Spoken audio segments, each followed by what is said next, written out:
नमस्कार, आप देख रहे हैं उजाला इंडिया। मैं हूं आपके साथ उत्तम दीक्षित हिंदुस्तानी। इस वक्त हम मौजूद हैं उत्तर प्रदेश के जनपद बुलंदशहर के नगर पालिका परिषद अनूपशहर में, जहां हम आपको रूबरू कराएंगे ऐसी शख्सियत से जिन्होंने एक राजनीति में एक अपनी अच्छी पहचान बनाई है। आज हमारे साथ मौजूद हैं नगर पालिका अध्यक्ष ब्रिजेश शर्मा उर्फ गोपाल भैया जी। नमस्कार। नमस्कार दीक्षित जी, बैठिए। स्वागत है हमारे उजाला इंडिया न्यूज़ में। धन्यवाद। आप जो हमारे पास आए और आप इस छोटी काशी नगरी में आपका हार्दिक स्वागत है दीक्षित जी। धन्यवाद। सबसे पहले हम जानना चाहेंगे कि जैसे आपने अपनी राजनीति की शुरुआत कैसे और कब और कहाँ से की? विगत दशकों पहले एक विचार मन में आया कि शुरू से ही हम सोशल एक्टिविटियों में रहते थे।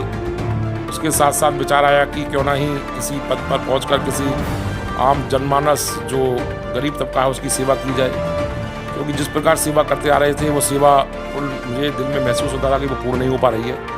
लेकिन फिर कहीं बैठकर पद पर हो सकता है कि वो सब जो जिन लोगों की सेवा है, उन लोगों की आकांक्षा है या उन लोगों की जिस चीज़ की आवश्यकता है उसको पूर्ण करने में किसी पद पर रहकर ही पूर्ण की जा सकती है। तो मैंने ये एक राजनीति में आने का विचार किया और जितने भी मेरे शुभचिंतक और परिवार के लोग हैं उन्होंने कहा भाई ठीक है, उन लोगों का ही बहुत बड़ा मेरे पास सहयोग रहा। जैसा कि अब आप नगर पालिका के लोकप्रिय बन गए हैं, तो इस विषय में क्या कहना चाहेंगे? ये जनता का बहुत बहुत धन्यवाद है, क्योंकि जनता ने, आम जनमानस ने जो मुझे 2 बार नगर के प्रथम नागरिक के रूप में चुना, और आज उस जनता का दिल से आभार व्यक्त करता हूँ। क्योंकि आज इंसान छोटा इलेक्शन जब होता है तो छोटी छोटी बातें लेकर बहुत कमियां निकलती हैं, लेकिन दोबारा इस पद पर आना बड़े सौभाग्य की बात होती है।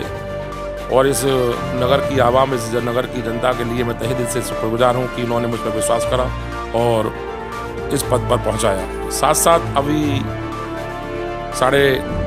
बल्कि पौने 10 साल हो गए हैं और आगामी समय में कुछ नगर निकाय के चुनाव आने वाले हैं।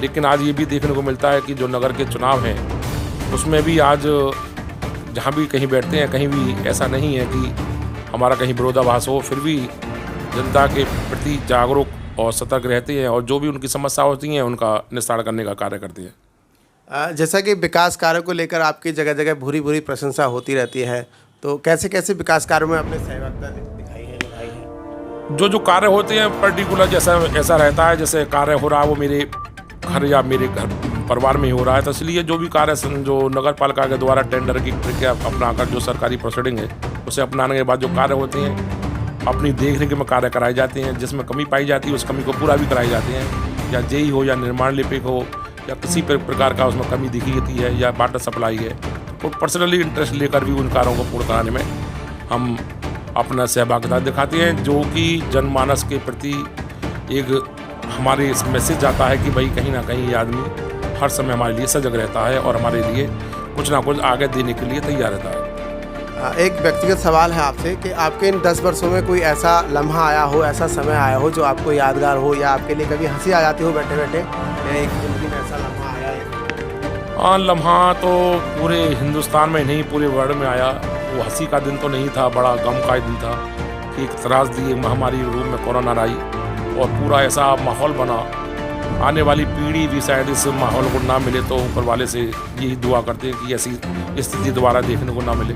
लेकिन देखा गया कि एक आपने भी देखा होगा पूरे हिंदुस्तान में, पूरे वर्ल्ड में एक त्राही सी मची हुई थी। आदमी को मुश्किल से मदद कर पा रहा था। एक गमी यहाँ हुई, एक गमी वहाँ हुई, कंधे भी कम पड़ रहे थे। उस समय नगर पालिका के लोगों ने, हम लोगों ने जितनी भी सहूलत थी वो सहूलत प्रदान करने की कोशिश की। यहाँ तक कि शमशान घाट पर एक दिन में 30-35 चिताएं जली और बड़ा विद्र रूप था।